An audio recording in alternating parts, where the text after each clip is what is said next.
campus, c'est avant tout un lieu d'échange, un lieu de travail, organisé autour de 3 tables rondes, 2 que nous avons eues ce matin sur des sujets économiques et des sujets que Nathalie Kosciusko-Morizet avait déjà portés lors de différentes tribunes. Et puis cet après-midi, le témoignage de femmes avec des parcours particuliers, qu'avec des intervenants de la société civile, des chefs d'entreprise, des économistes, et à savoir comment le rôle du politique au milieu de tout ça était d'accompagner ce mouvement.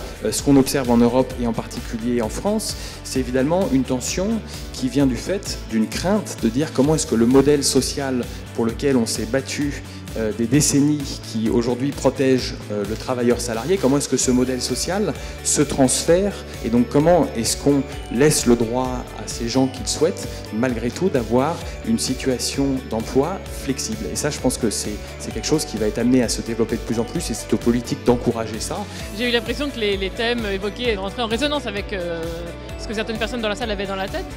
J'espère. La notion d'accroissement du risque et de demande d'assurance, la notion aussi quand l'économie bouge vite. La prochaine campagne présidentielle va être vraiment un tournant pour l'économie française. Je pense qu'il se passe des choses passionnantes dans le monde d'aujourd'hui. Il y a beaucoup de tournants à prendre.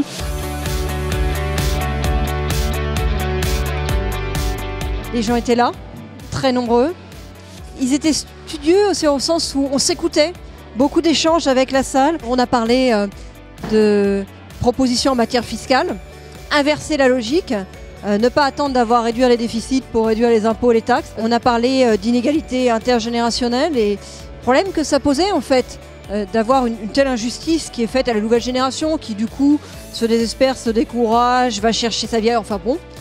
On a parlé de la liberté dans le travail et de l'émergence de nouvelles façons de travailler autour de l'indépendance.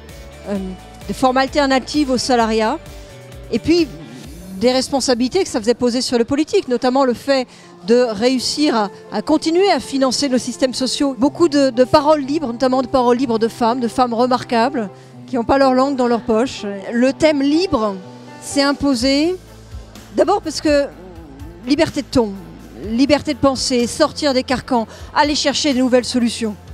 Ça paraissait la première évidence. Libre parce que c'est aussi l'ADN de notre civilisation et en ce moment elle est agressée, et on a envie de la défendre, les libertés dans la société. Il y a des risques de régression sur cette question. Et puis libre parce qu'on sent que dans le monde économique, c'est d'un grand souffle de liberté qu'on a envie.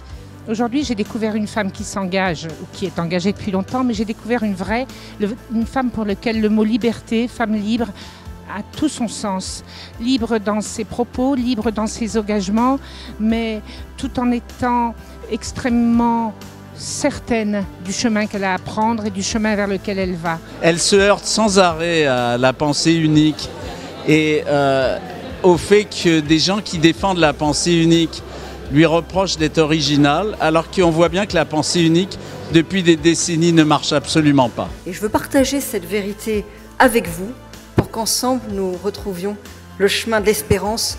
Soyons libres. Merci à vous.